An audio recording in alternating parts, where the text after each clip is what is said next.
This is the Aftermarket Radio Network.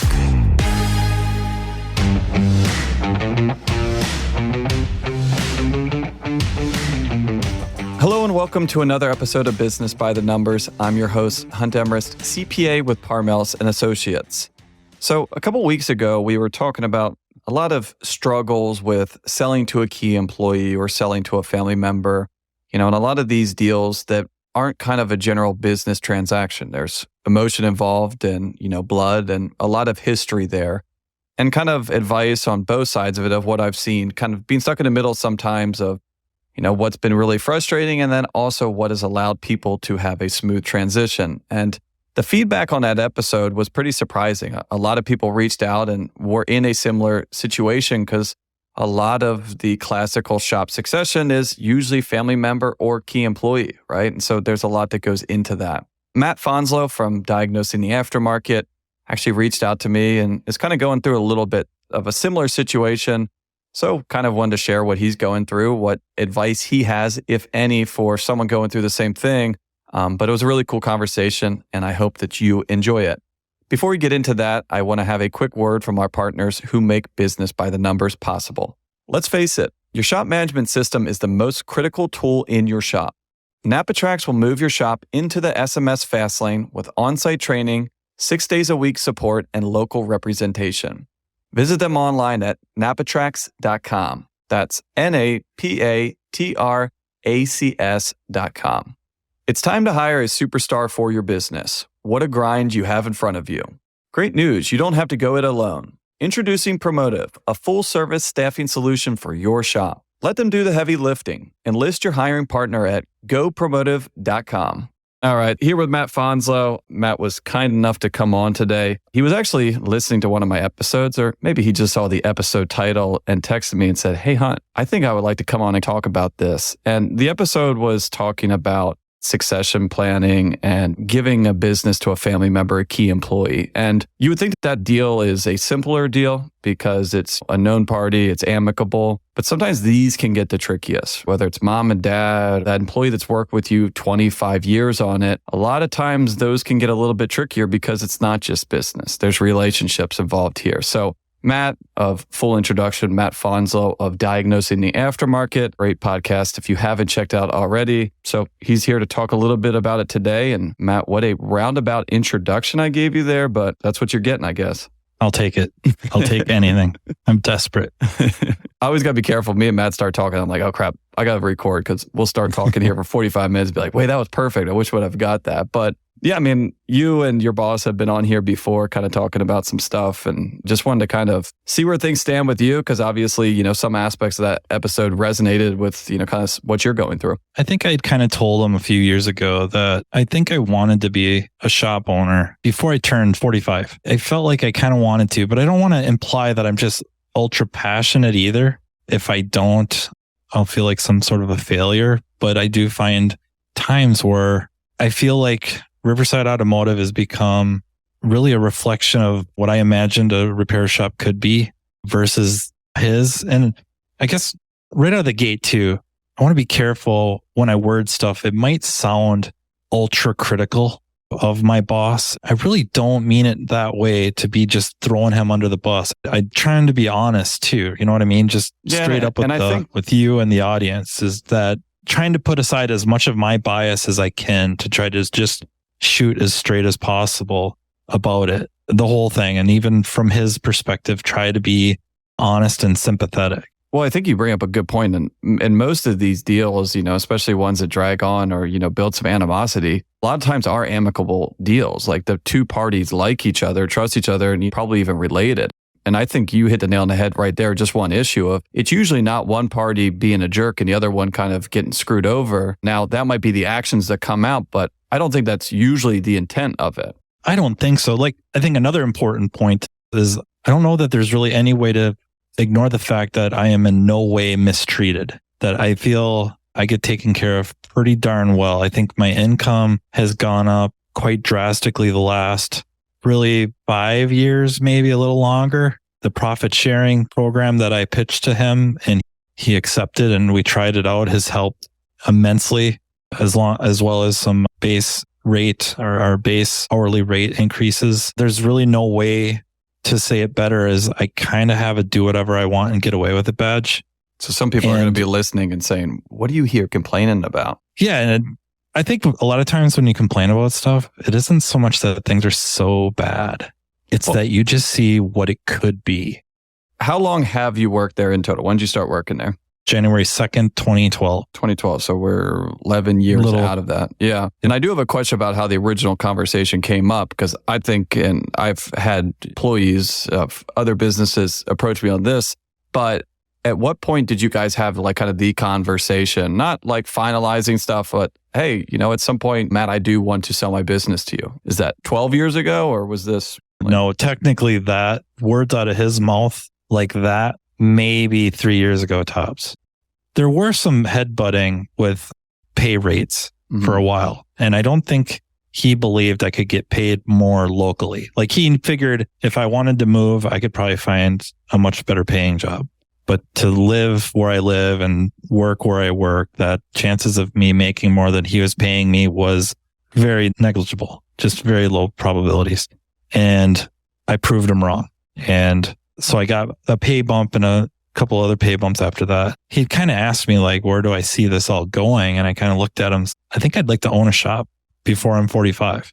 And I think he felt like that was a blindside. And I didn't mean it like critically. I wasn't like, this place sucks. I want to open my own shop. I think I was implying like I had felt like I had helped build Riverside and continue to do so, that I would also like a little piece of that action too. Not do with profit sharing, obviously, but there's a little something different about being an owner versus an employee. It's pretty rare. Well, it's ownership. It's like, hey, it's not that I have helped create someone else's, thing. If you think of like the business as like an actual physical piece, it's you've helped create someone else's masterpiece versus I think even if the money's the same, it's a lot different if it's actually yours. Yeah. Now, I'll tell you that there's a lot of downside to come out of this, right? But yeah, I mean, I completely get that. And now you guys had the conversation 3 years ago and there might not even be an official date, but you guys had more or less kind of a deal hashed out and kind of a timeline on when that was going to get done, right? Yeah, what had happened is he had started thinking more and more about retirement. And maybe we're jumping around a little bit on this, but one issue I think with this is we're almost too close in age. I think he's like 12 years older than I am. So he just turned 58 or 59. So I don't think he's really ready to retire age-wise, or doesn't feel like he wants to at that age. The other thing, of course, is that like the shop is part of his identity. He loves putting on the uniform every morning, going down to the cafe, eating breakfast with people, wearing his uniform, being Riverside Automotive, somebody new at the table. Hi, how are you? So what do you do? Oh, I own Riverside Automotive, and he really likes that. So I don't think he's really ready to part ways with that, but he had started thinking more and more about that. And just so happened randomly a consultant stopped by. Or I should say at least a salesman from a consulting company stopped by. And my boss does have a tough time not talking. He gets rolling and it's a perfect setup for the salesman. Let me send you one of my consultants. We'll go through everything. And if you decide to hire us, it'll be this much money and whatever. We'll make this place just hum and we'll help you get on with the succession plan. We'll help you execute that. And I think that's what really sold him on it. So the consultant shows up. For those wondering, this is not a coaching company. This is, well, I guess they technically are, but it's not an automotive specific group out there for the people trying to guess which coaching company sent someone out there to try and sell them harder. Yeah, exactly. And I think I should look it up. We did an episode about this. We did maybe with... Yeah, I can't remember if it was... I think it was on Remarkable Results, or one of Carm's. Yeah, it's like something predatory. If you search Matt Hunt predatory, well, you might have to be careful with that one, but maybe Matt Hunt Carm predatory. But it was the predatory sales practice, something like that.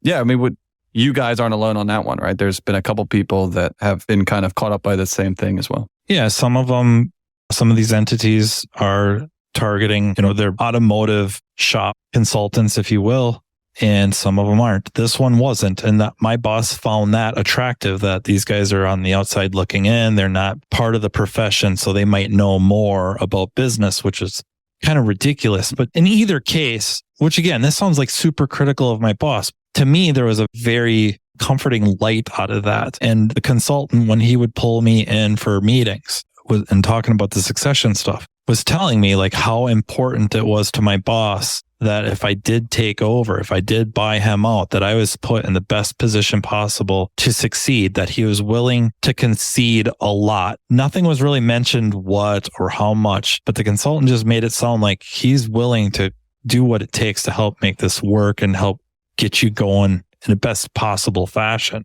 which I found extremely comforting at the time. But things have kind of stalled out a little bit. Mentioned on my podcast, and I think maybe another one, that they have bought a new house to them, of course, and very nice and well deserved. It's a payment that I don't think they've ever had to deal with before.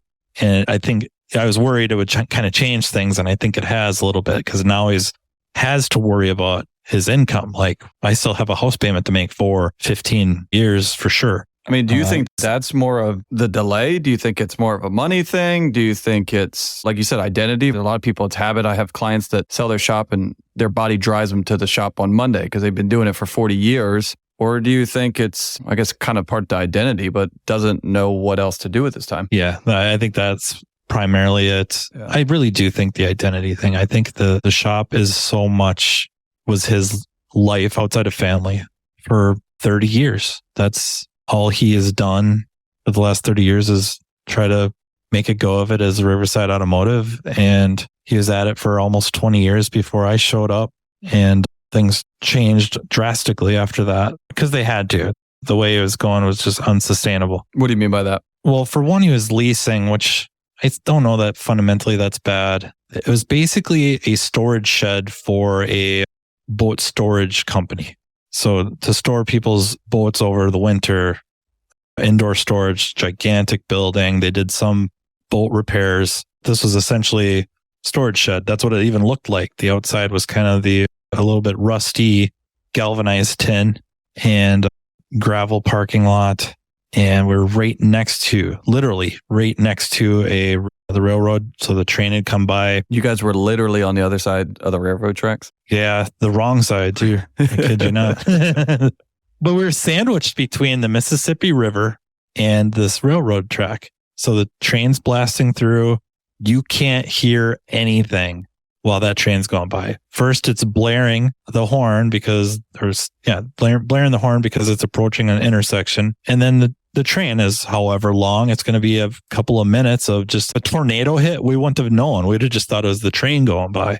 And then every spring, there's the threat and oftentimes the reality of us getting flooded out, or at least enough that the shop maybe didn't get any damage, but customers wouldn't have been able to get their car to us. So we might have to shut down for a week or two for flooding. It was ridiculous. I know the rent was really low, but it didn't have the look of the clients we needed to go after. I always think that's a funny one. I've had other people say this. Well, I'm not sure if I want to leave. My rent's really cheap. It's like, you're talking about a $1,500 difference. Your ARO is $900. You think it can get 2 more cars a month, maybe?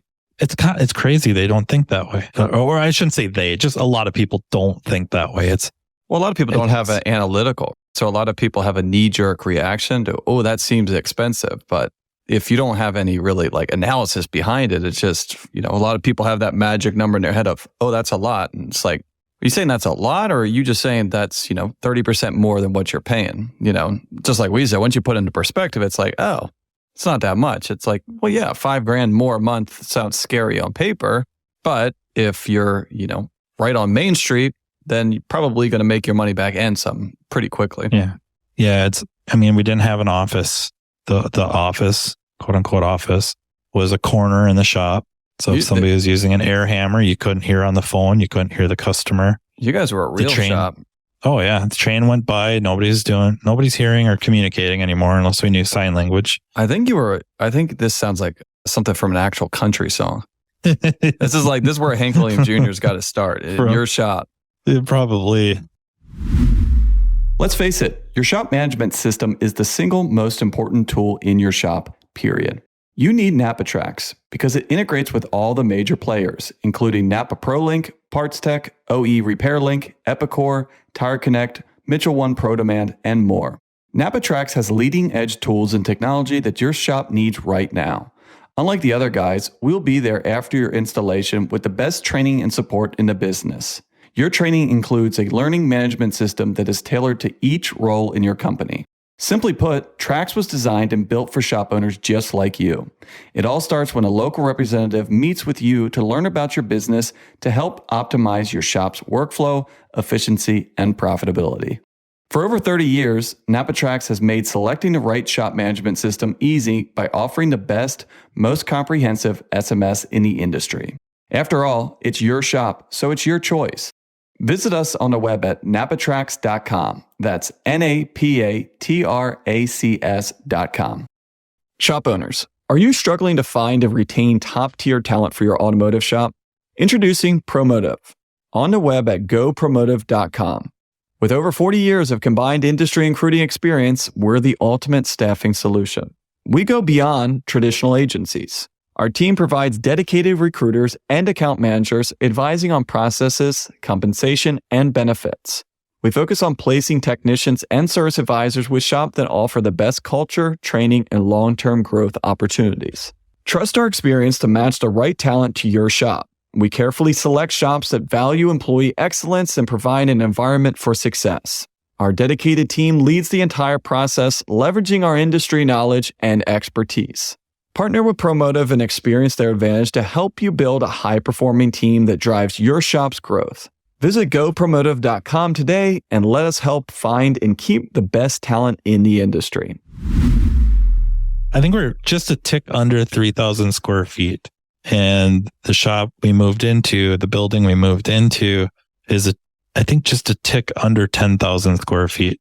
I mean, that had to be quite the culture shock for everyone. Of course, they were scared. And I don't blame them. Like their payment, if you will, a mortgage or whatever building payment was going to double. So I get it. Like you were saying, I was of the same mindset. It's nothing. It's nothing. We're going to be able to get more cars in. We've got the time we had a tech who could really turn hours. And I felt like I had a reputation that we could pull the new building or different building. It's not new, like we built it. What Riverside's in right now is kind of in a bit of an industrial park. And there's really two collision shops very nearby, another repair shop very nearby, and another repair shop not too far away. And I feel like I could pull a lot of that work in, which we did, like just almost instantaneous. Once we were about a block away from this collision shop, we got all their mechanical work. We got all the programming, anything electrical to diagnose. It was so easy for them to just push it over or drive it over quick, drop it off. It was terrific. And we got this, I'm sure there's many shops with a much larger waiting room, but it's really a monster size waiting room for people. There's a kids play nook kind of an area, got a nice serving area to have like coffee and water and soda and a couch to sit on, a couple of chairs to sit on. And then we got a couple of those kind of higher coffee tables. They're maybe 3 feet off the ground or so. Probably not quite that high, but with the high chairs people can sit at. People that have to work love sitting in there. They set their laptops on there. Away they go. We got a couple of those. It was just such an upgrade. But moving in, the shop owner and his wife were kind of adamant about we need to cut this down maybe in half. We could get another bay in here. We're not going to be able to use all the bays we have yet. Yep. Let's fill those up first, and then we'll start cutting up the Xbox in the corner for the waiters. Exactly. And now it's like a point of pride. You know what I mean? It started out like, oh, this is way too big. This is a waste. To now it's like a point of pride. Like we got this wonderful waiting room. Oh, do you guys remember when you didn't want that? Do you remember the argument we had down at the shop? And the old shop, and I don't mean argument like screaming and yelling or anything like that, but the debate or discussion, heated discussion about a waiting room at that shop, the old shop. Well, we don't have people that wait. Yeah, you don't have people that wait because you don't have nowhere for them to wait. Yeah, it's the chicken or the egg. How does one wait in a waiting area when there is no waiting area? Yeah, it's just terrible. They don't want to sit in the corner of the shop, so they must not want to sit on this couch either. I'm not sure. Yep. I make that connection. Yep. And the thing is when they have a decent place to wait, they really don't bother anybody. They sit down, they fire up their phones or tablets or laptops, and it's not a big deal. And if the car is kind of going sideways, we offer them a ride wherever they need to go. It's It's not been an issue having people waiting. Now that I've said that, it's going to be terrible for the next month. I was about to say, I see people post jinxed like, it. I don't allow any waiters. You got to get out. It's like, I get it, right? It's a little bit harder to say, hey, it's going to take a couple more hours if they're, sitting in your waiting area versus sitting on their couch. But there's also a lot of benefits of it too. Now, do you think that he actually ever wanted to move on? I mean, when, he kind of said, oh yeah, this would be a cool succession. Do you think that it was more, he got caught up in the moment and never truly wanted to sell it? Or there was a time that he was done, ready to move on to you, and that kind of was a fleeting idea, and now we're back to, hey, this is my thing? If I had to try to read his mind, I would say a lot of it is he feels torn. I think he feels torn he understands my position. He knows, he's like, hey, Matt wants me to sell. I do not want to sell, and I'm kind of between a rock and a hard place here. And he might feel like there's a risk that if he just says no, that I might leave. And if I leave, then what? And things could get really complicated. Maybe not. I don't want to sound arrogant either, or at least foolishly arrogant, but it could be very difficult because... Is this something that is ever spoken about, or it's the elephant in the room? Oh, I think it's an elephant in the room. I've never threatened to leave. I guess, but I'm saying, like, have you ever, not that you're ever sarcastic, but even just a remark of, is this ever going to get sold or anything like that? Or it's just kind of, hey. I think I told him it was telling him, but asking, and kind of the same thing. And it wasn't to be a jerk. It was really like, I kind of want to be able to make a 5 or 10 year plan. Like, hey, we don't need exact day of the week, but probably some more of a timeline. And how is that, Matt? Yeah. And are you serious about this? Like, if you're not, just tell me, right? Yeah. Yeah. Please level with me. And then can we go a different direction, or what are some other things we could do? Yeah. But it sounds like he's serious. Some of it's in my court now to really decide, am I buying them and bumping them, or is there something else we can do that kind of fulfills what I want? Which, I mean, granted, there's some days I just wish he wasn't there, to be honest. But other days he's an asset. So yeah, I mean, I've seen both sides of this, obviously, a lot of times. Now, I will tell you that generally an owner that sticks around does not stay around very long, even if they have a contract. And that's usually 50-50 both ways. It's, hey, you bought someone's baby. Do you think that they're going to be able to sit by idly or watch you do stuff that they don't agree with? Some of them are better than others. And then, a lot of times from the other perspective, it's like, hey, this is really hard to be around here and not have control. Let me just get out of here so I don't get in anyone's ways. I mean, yeah. Now, how recently was that conversation of, or I guess you're saying that, hey, you're still in the planning phases, but you're now been tasked with, all right, let's say that you were to buy me out. What does that actually look like? Does that mean I'm gone and I need to figure out something else to do? Or, hey, we kind of swap roles. Hey, now you're the owner and I'm working for you. And I mean, I guess, yeah, that's a tricky one. Yeah. Well, I think I told him, if I'm going to buy you out, then the idea is that you get to go and enjoy your retirement. But the idea and the intent, I guess. Yeah. And that he would not really be there. And I had kind of asked him, like, how does this work? How does this look? Because we had kind of agreed on a price. I would say we're both pretty close on what we thought the place was worth, being the land, the building, everything inside, just the whole kit and caboodle. And I didn't find his number outrageous. And it came down to my number a little bit. And then that's kind of where it's sat. And it's, now what? Am I trying to go to a bank and getting all this money now at my age? That's kind of freaky, because I don't know that I have that kind of time to recoup and then make a real big go of this.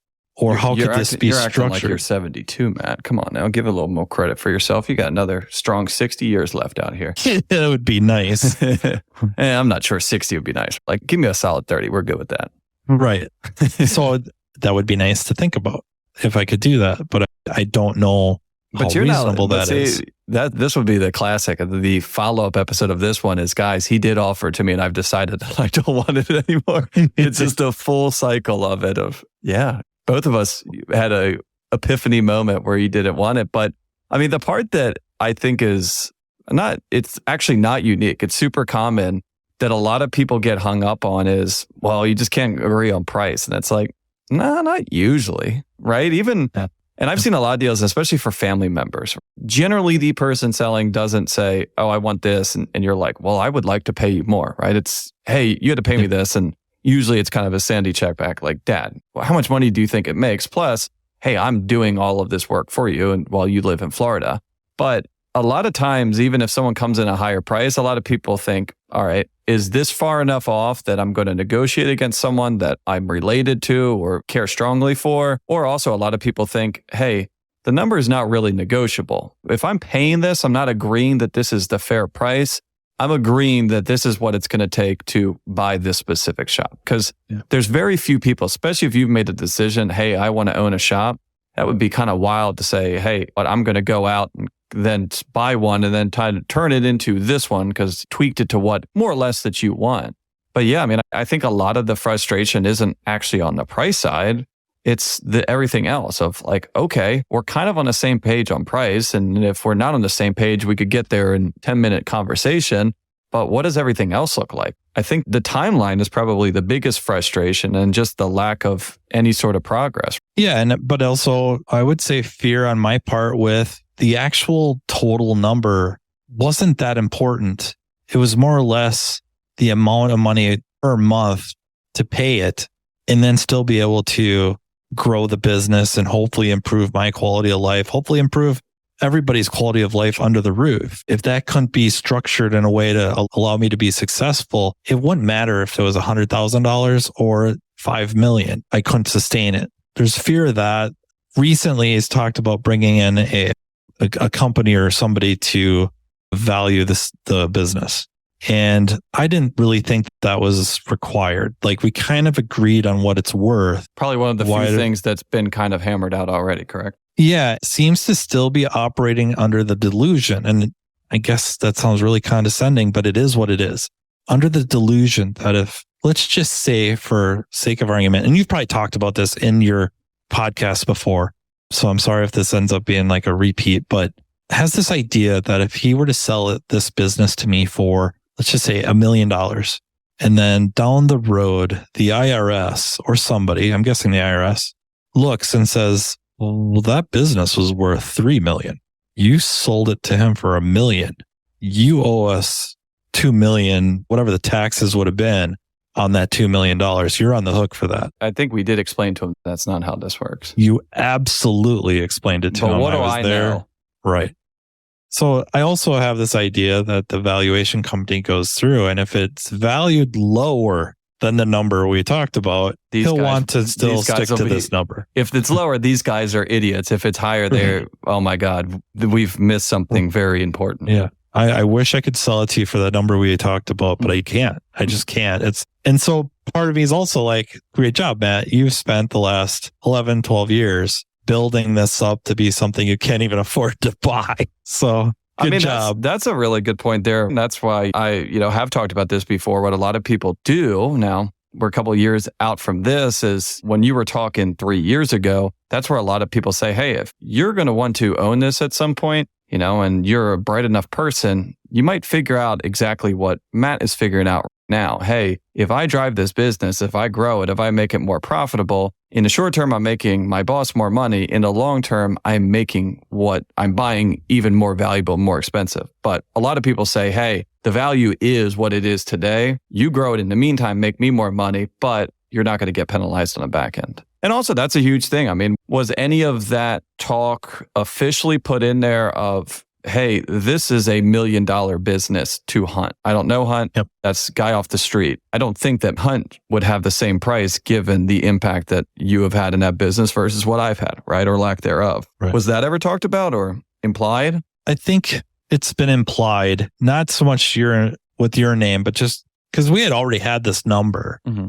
I don't know that in certain situations that he would readily admit my contribution to the overall success. I mean, I'll say in the numbers, if there was one, I probably wouldn't have said that there was a large amount. I mean, I guess there's a chance that he would have sold it for much more to someone else. But, it's not like I saw it and I was like, Matt, you're getting a sweetheart deal here. Like, what the heck's going on? No, not at all. No. Not one where like, hey, the IRS would be concerned about this. The IRS would look at it and be like, that's pretty fair. I think it is because I think the numbers align also with just, sales and the building itself, what the value of the building would be just based on what the rate of per square. Yeah.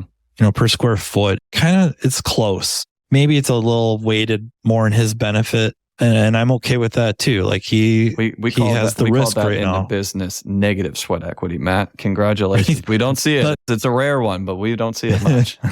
Right. You are going to pay me more because I've paid you for 12 years. Yeah. And that I'll say it again. Like I don't feel I'm mistreated. I get some very nice bonuses off of profits. So not like I'm not benefiting as well. But I think it's the long-term planning. If I say, hey, Matt, what are you going to do in 5 years? You're like, this is probably pretty hard to answer because if I'm an employee here, there, anywhere else, that's going to be a lot different answer than if I own this business. That business is an anchor. And if you own that business, that probably is going to dictate a lot of other stuff. If you decided today that you're like, I don't like it here, I don't like the weather, we're going to move to Florida, while there's other logistical challenges, hey, go open a shop down there, work for someone else down there. Obviously, you own a business a little bit different. Yep. Now, what does your wife think about this? I think honestly, to level with you, she worries that if I were to take over, however that manifests itself, I buy it, we work out a deal where he's on the way out, scheduled or just out, that she will lose a lot of time with me because now the idea is the business owner is going to be working 14, 16-hour days. Not that she knows you well to maybe figure out what you're going to do. Now, the way you said that, you made it kind of sound like that she didn't have an accurate estimate on that. Now, how accurate do you think that would be, the actual reality of what would happen? I mean, I don't see it. You're like, you're going to do what you got to do what you got to do. You're like, that's not what I'm hoping is going to happen here. I guess, especially on family. Like I have a couple situations that are similar and kind of festering right now. And the reason I ask about the spouse is a lot of times the one that's kind of more upset. Of the second generation, the kid is, there's reasons behind it. And the wife is, well, hey, you created all this and your dad's not going to do any of this. You're too nice to him. He's taking advantage of you. Now, on the other side of it, in the last 2 years alone, I've had probably 4 guys at the 11th hour selling their shops and get cold feet. Just like we were talking about here. What am I going to do? I'm too young. I need to make more money, whatever it is. All 4 of those went through with the deal. Maybe not because of themselves, but their wives, I guess. At least 2 of them I talked to and they said, yeah, I kind of tell my wife, I'm not going to do it. And she looked at me and I was like, well, I guess I am going to do it. It was like, it wasn't really my choice at that point. But a lot of that I think probably goes back to what you said too of time. So maybe your wife does have something on there of like, no. Not even time of physical presence. A lot of why my clients sell, even when they're not in a day-to-day business, is the mental load of it. Hey, if you guys are at the beach, hey, I still have to be there. That's my building. That's my shop. That's my business. If someone gets hurt, if something happens, it's all on me. So to be able to turn off from that is being self-employed is impossible. There is that aspect of it. I don't know if that pertains to me only because my mind is usually elsewhere anyways.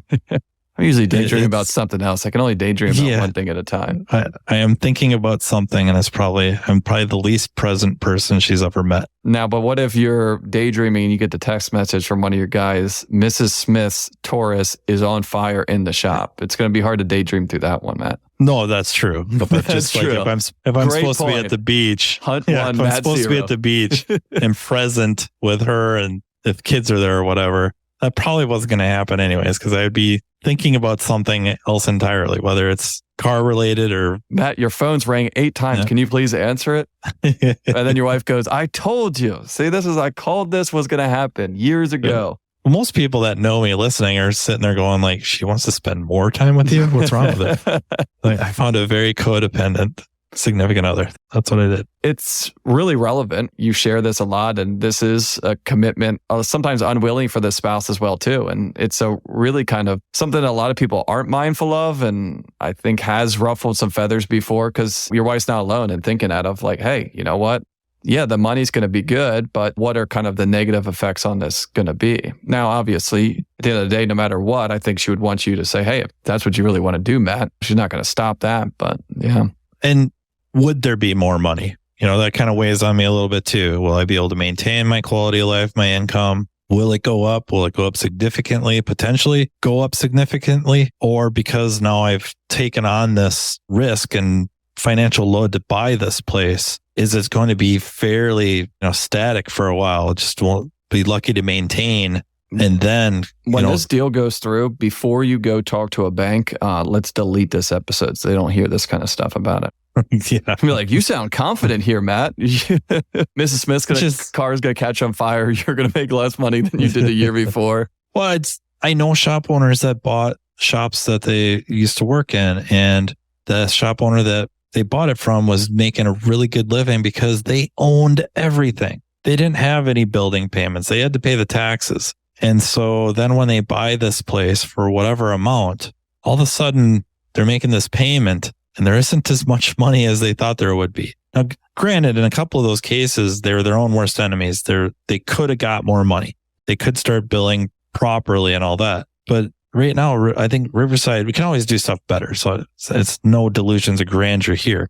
But we're already kind of more on the better end of that. Billing for diagnostic time. Our rates can always go higher, but definitely on the higher end of rates in the area. But even if you were kind of changing stuff, that's tricky too, because it's like, all right, if I'm going to go from an $85 an hour labor rate shop to a $130, even if $130 is market value, because like you said, everything was paid off before, you think it's going to be the same customers at 80 at 130? There's going to be the loyal ones that are coming to you guys, but it's going to be the more price sensitive ones that are dropping off. And then it's even kind of a bigger hit because you're like, all right, what did I pay for if I scared off half my customers just to make this, viable in the future? And especially in today's market, you bring up a super good point here, not only just with real estate prices, right? I mean, especially some of these guys that are selling this after 30, 40 years, right? Like where they built that, you couldn't pay people to live there. And now it's so built up that you could even build a shop there now because they'll never give you a building permit. But also interest rates. I've seen a couple deals just fall through or just get postponed because, hey, you know what? The value is good.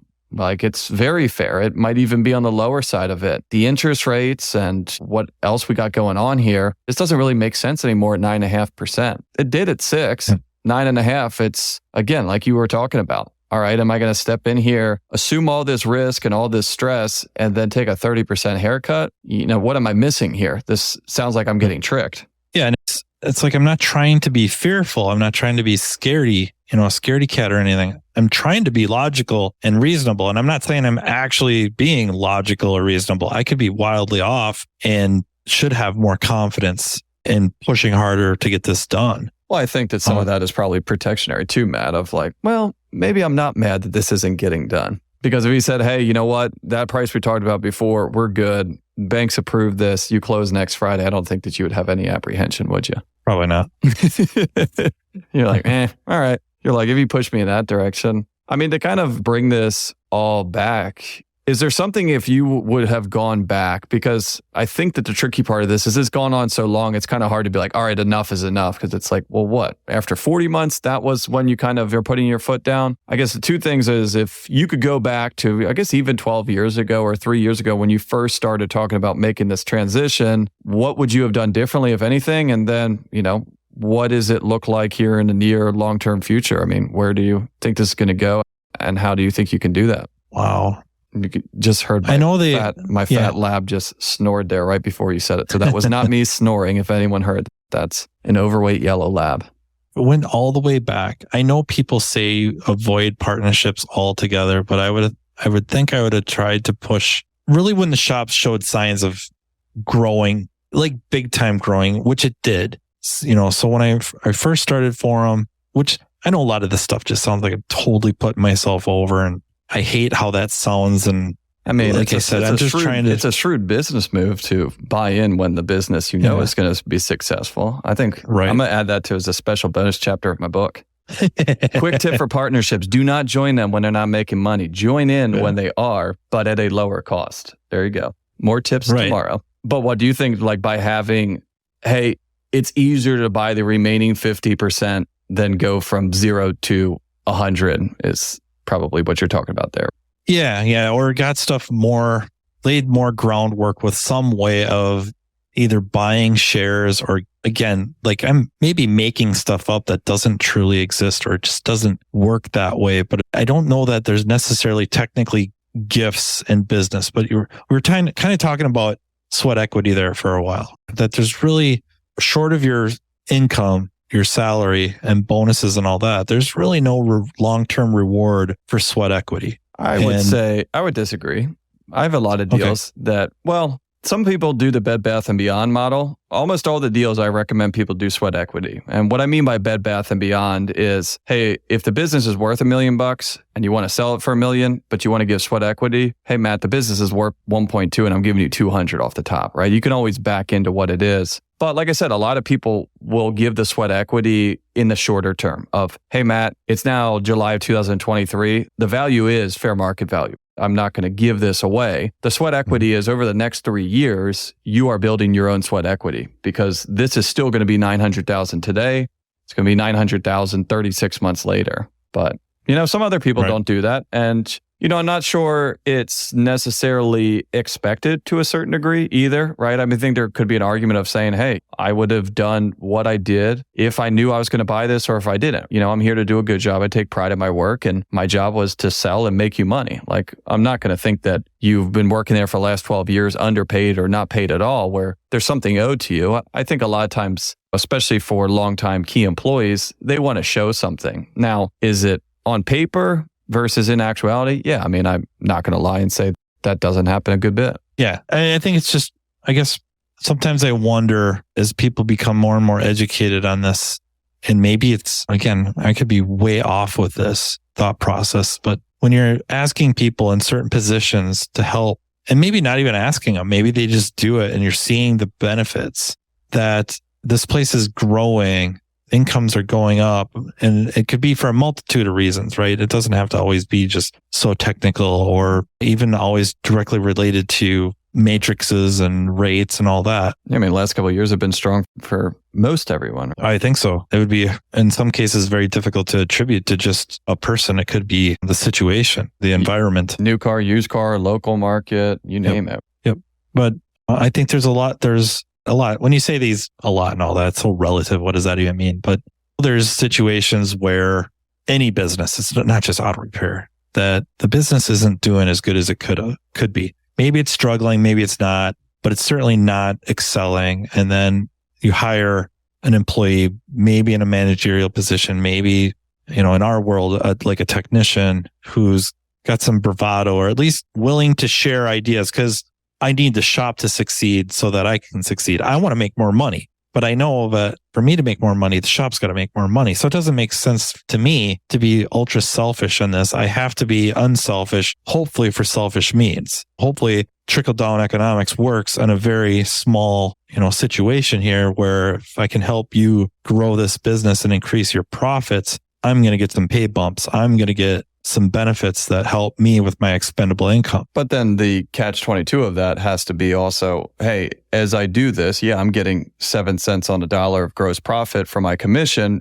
You're getting 93 cents. So it's nice to grow it, but to know that 93 was an option or should have been an option right now kind of stings. And I think what I see a lot of times, and this is not your situation specifically, unless you say it is, but also I see a lot of times, maybe if a plan's never been set, but even if a plan's never officially been set, one party has a plan in their mind, right? Usually the one that wants to buy, like, hey, I thought at this point, because of that one inference that my dad says that, he was going to sell it to me. And you see a lot of people really driven, right? Hey, I'm in there. Dad's on his way out. Boss is on his way out. Mom's on his way out. Whatever it might be, I'm going to build this thing because it's going to be mine. And then you think you're getting close, and then it just keeps on getting, just out of reach. And then I see a lot of people just kind of get burnt out on this of like, man, you know what? I'm doing a lot of what it is. I'm, shouldering a lot of the burden of ownership without a lot of benefits. And I don't really see any way that this changes in the foreseeable future. What am I sacrificing for? And do I just walk? Do I walk on a business that is third generation? Yours is, would obviously still be a hard position to walk off of, but, one that your great grandfather started, your uncle and dad ran, stuff like that. It's tricky. And a lot of times then the family members use that as leverage too. Hey, they know that you do not want to leave. And so they know that they don't have to completely meet your needs. They just can't completely say no to it and can probably hang around for a little bit. But that at some point comes to a head. And usually what it is the person buying it coming to a point where they say, hey, I've had enough. Here's your two choices, you or me. One of us is walking out the door. If you want to stay here, great. That's all you. I'm going to go do something else. If you're really done with it, then let's sell this thing and let's just be done with it. Now, how do those conversations go?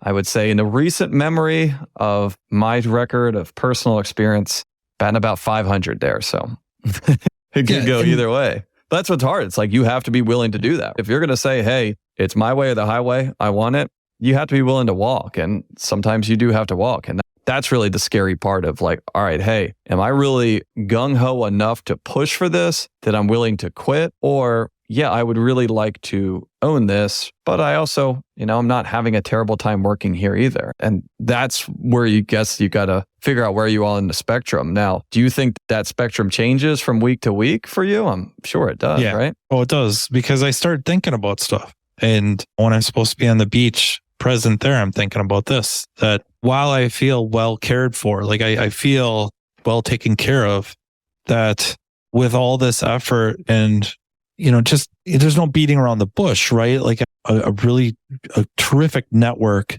of friends and colleagues and relationships with people in different places that affords me access to a lot of terrific things, information, tools and equipment, stuff like that the shop benefits from. And because of that, I feel like it's grown to what it is and is going to continue to do so.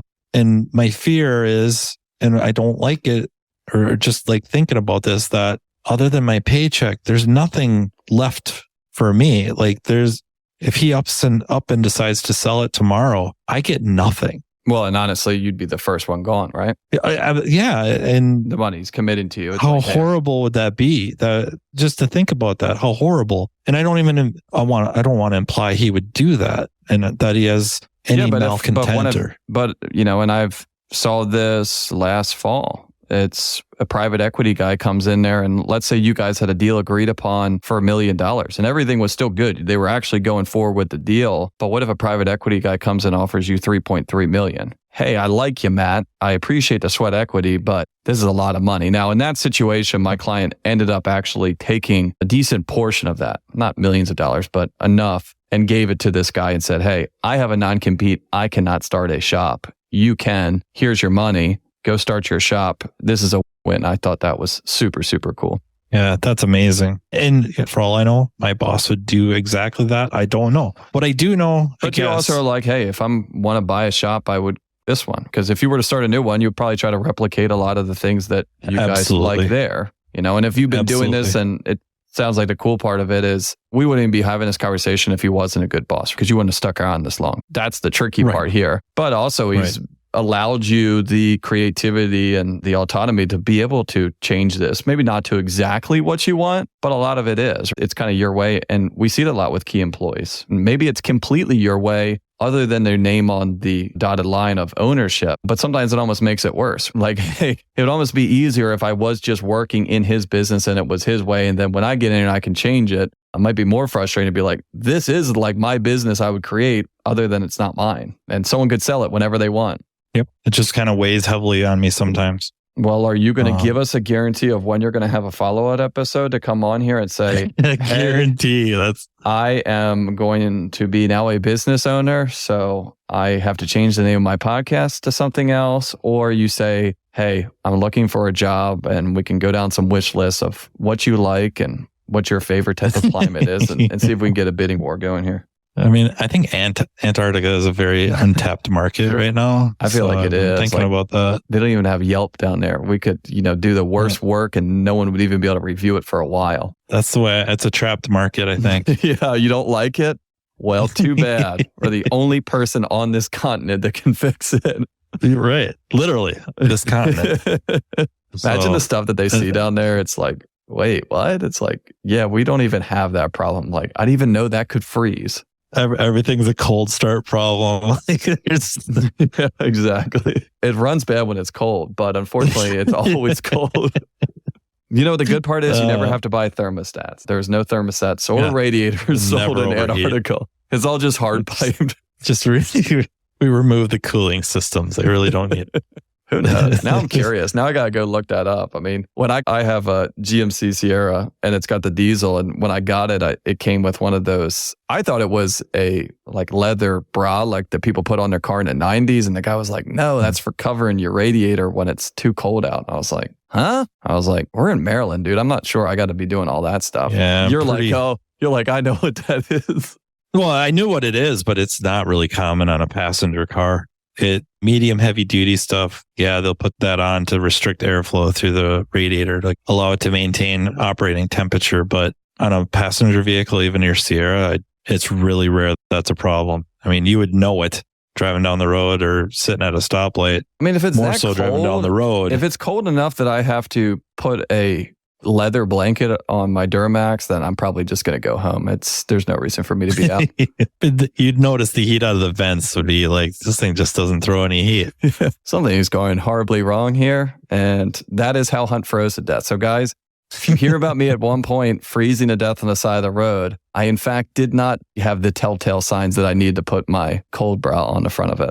Well, Matt, I appreciate it, man. I mean, this was the most feedback I got from an episode. Probably unsurprised or surprisingly, I wasn't expecting it. But I mean, this hits home for a lot of people because these are tricky situations. And the unfortunate thing is there is no sort of perfect answer here because it's not just business. It's not just personal. It's a mixture of both. But I guess if you're in this situation, like we said, hey, it's tricky. Communication is the biggest thing here. Both of you guys have ideas in your head. And I also feel like this is kind of a man thing too, of like, man, yeah, I don't want to have that tough conversation and I don't want to make this awkward and having a pre-conversation to talk yourself out of talking. But I mean, that's where a lot of this is started is years ago. Hey, instead of making this weird and having kind of, weird offhand remarks, if you're the owner, make an offhand remark, hey, at one point I want you to buy this, is not something that employee's never going to forget. You might have forgotten you've ever said that, but that's in the back of their mind, and I think that getting a concrete plan is the biggest thing that I noticed from my clients that have been able to do this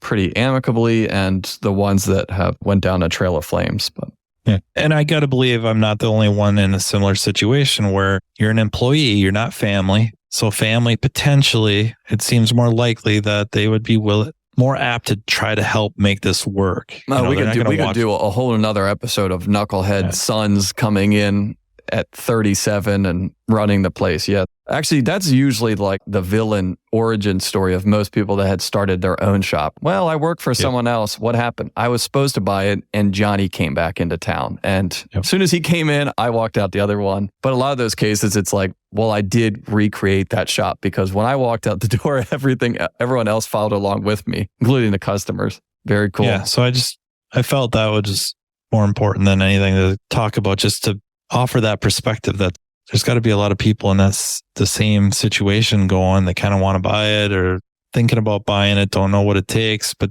you're not family. So how does that work where the owner might work harder to make things work out for a child, one of their children, but when you're just an employee, even if they care about you, it's not the same. And then a little bit of my, I guess, fear, you watch people with money. When money gets involved, people act really weird. They're no longer, a lot of that, any kind of loyalty kind of goes out the window. I guess, when I think about families, they seem really close knit until somebody died and there's a lot of money. And next thing you know, that family falls apart. I mean, and sometimes it's true.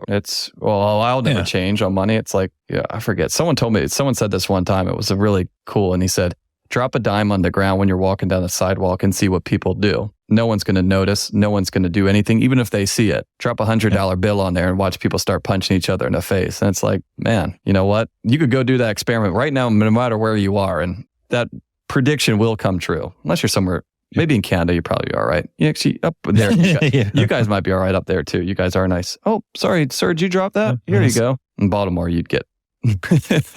They take that and they say, what else fell out of your pocket? I'll take that too.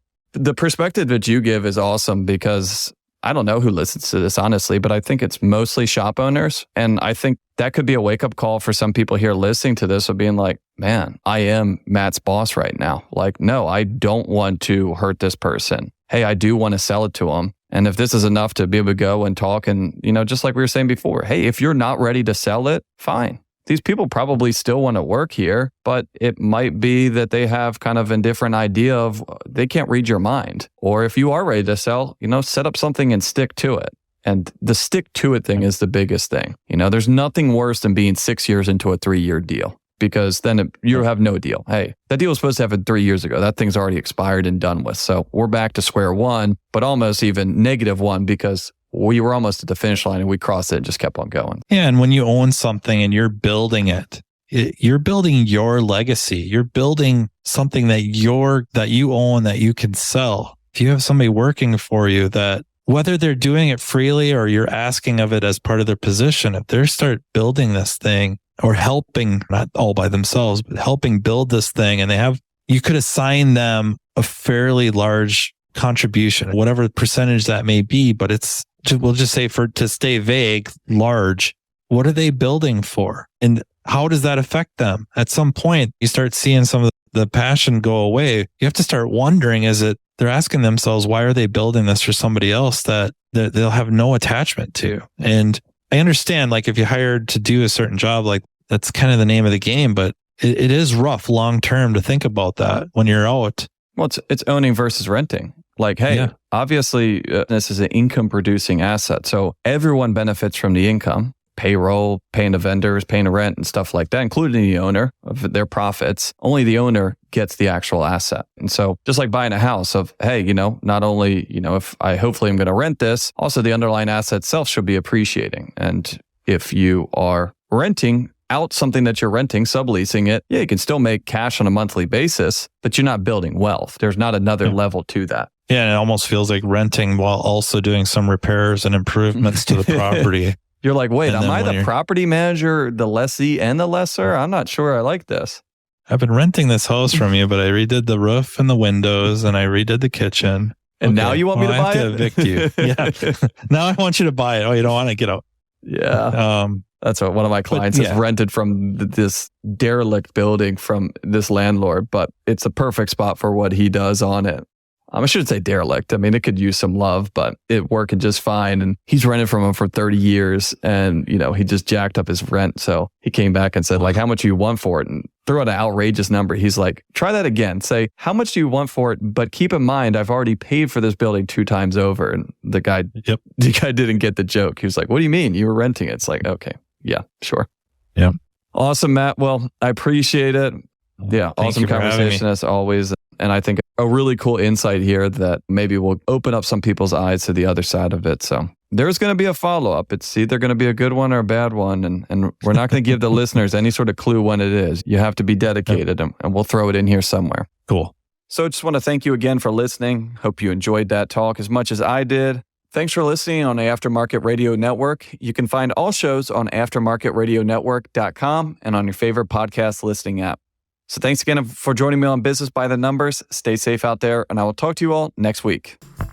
You've been listening to Business by the Numbers with Hunt Demarest on the Aftermarket Radio Network. Follow Hunt on your favorite podcast listening app. Let him know what you'd like him to cover. His email is in the show notes. Hunt is all for advancing the aftermarket.